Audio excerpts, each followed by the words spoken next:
यह कहानी भरतपुर के जंगल की है, जिस जंगल में एक टुनटुनी चिड़िया अपने पति कालू कौवे के साथ रहती थी। कालू कौवा का एक आम का बगीचा था, जिस आमों को कालू कौवा बाजार में अच्छे दामों में बेचा करता था।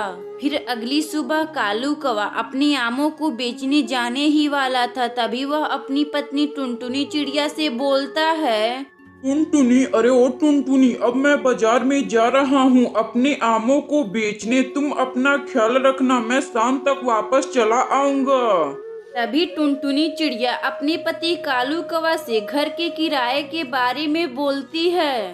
कालू जी, आज का दिन इस महीने का आखिरी दिन है। बंटी कबूतर अपना किराया मांगने आने ही वाले होंगे। आप मुझे कुछ पैसे दे दीजिए, मैं बंटी कबूतर का किराया दे दूंगी। टुनटुनी, तुम चिंता ना करो, मैं बाजार जाते समय बंटी कबूतर का किराया दे दूंगा।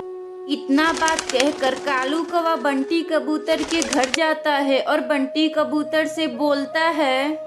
बंटी भैया, तुम्हारा इस महीने का किराया कितना हुआ? तुम मुझे बता दो, मैं तुम्हारा किराया दे दूं। तभी बंटी कबूतर कालू कौवा से बोलता है।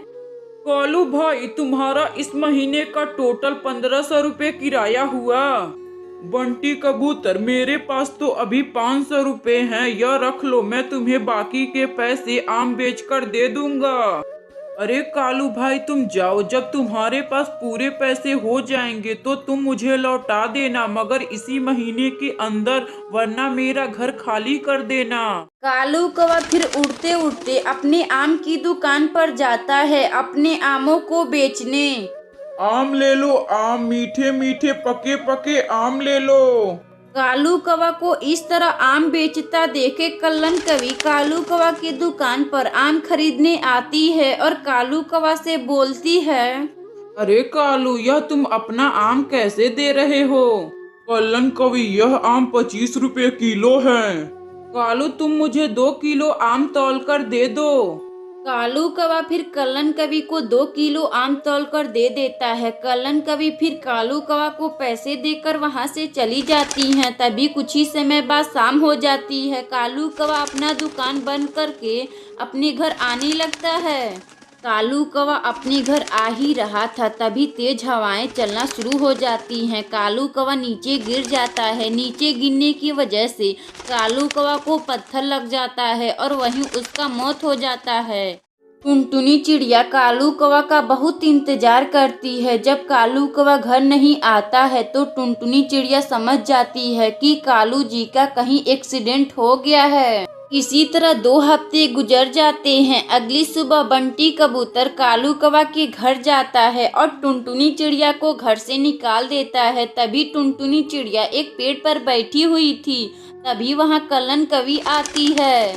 टुनटुनी, क्या बात है, तुम ऐसे उदास क्यों हो? सुना है कि तुम्हारा घर बंटी कबूतर वापस ले लिया है किराया ना देने की वजह से। टुनटुनी चिड़िया फिर पूरी बात कल्लन कवि को बताती है। कल्लन कवि फिर टुनटुनी चिड़िया से बोलती है। टुनटुनी, क्यों नहीं तुम अपने पति कालू कौवा का आम का ठेला चलाती हो? फिर अगली सुबह से टुनटुनी चिड़िया अपने पति कालू कौवा का आम का ठेला चलाने लगती है।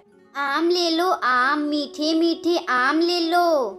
टुनटुनी चिड़िया मात्र कुछ ही दिनों बाद आम बेचकर कुछ पैसे इकट्ठे कर कर अपने घर में वापस खुशी खुशी रहने लगती है।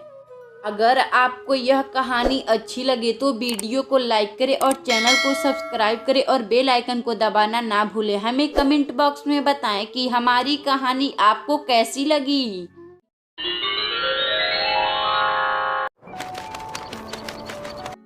चंपकवन के जंगल में एक टुनटुनी चिड़िया अपने पति कालू कौवे के साथ रहती थी। टुनटुनी चिड़िया का पति कालू कौवा जो एक किसान था, वह खेती बाड़ी का काम भी किया करता था। कालू कौवा जो बैगन की खेती किया करता था और उन बैगनों को सब्जी मंडी में भी बेचा करता था।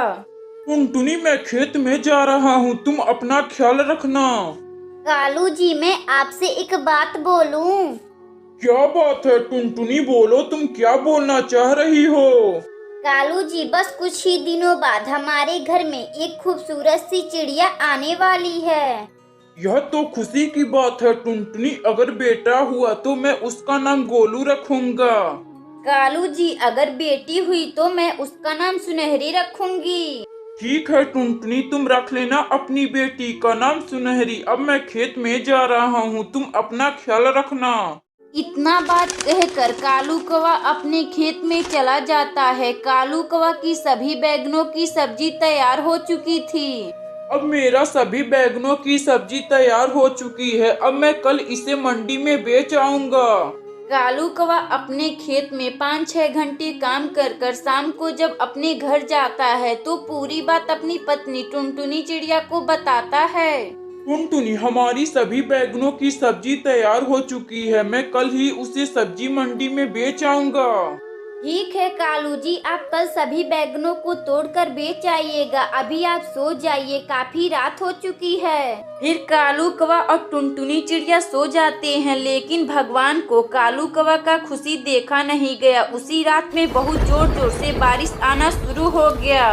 बारिश होने की वजह से कालू कौवा का बैगन का फसल बर्बाद हो जाता है। अगली सुबह टुनटुनी चिड़िया अपने पति कालू कौवे से बोलती है, कालू जी, आप खेत में जाइए और देखिए कि हमारी बैगन की फसल कैसी है। ठीक है टुनटुनी, मैं अभी खेत में जा रहा हूँ बैगन की सब्जी को देखने। फिर कालू कौवा अपने बैगन की सब्जी को देखने जाता है। कालू कौवा की बैगन की सब्जी तहस नहस हो चुकी थी। कालू कौवा को खेत का नुकसान बर्दाश्त नहीं होता है तो वह फांसी लगा लेता है। कालू कौवा को फांसी लगाने के बाद टुनटुनी चिड़िया अकेली हो जाती है। आप यह क्या कर लिए जी? आप मुझे क्यों छोड़कर ऐसे चले गए? इसी तरह 2 हफ्ते बीत जाते हैं। इसी बीच टुनटुनी चिड़िया का एक खूबसूरत सी बेटी जन्म लेती है। माँ, मुझे बहुत जोरों की भूख लगी है, आप मुझे कुछ खाने के लिए दे दीजिए। मेरे पास तो कुछ नहीं है बेटी, मगर तू चिंता ना कर, अभी मैं किसी पक्षी से कुछ खाना उधार मांग कर ले आती हूँ।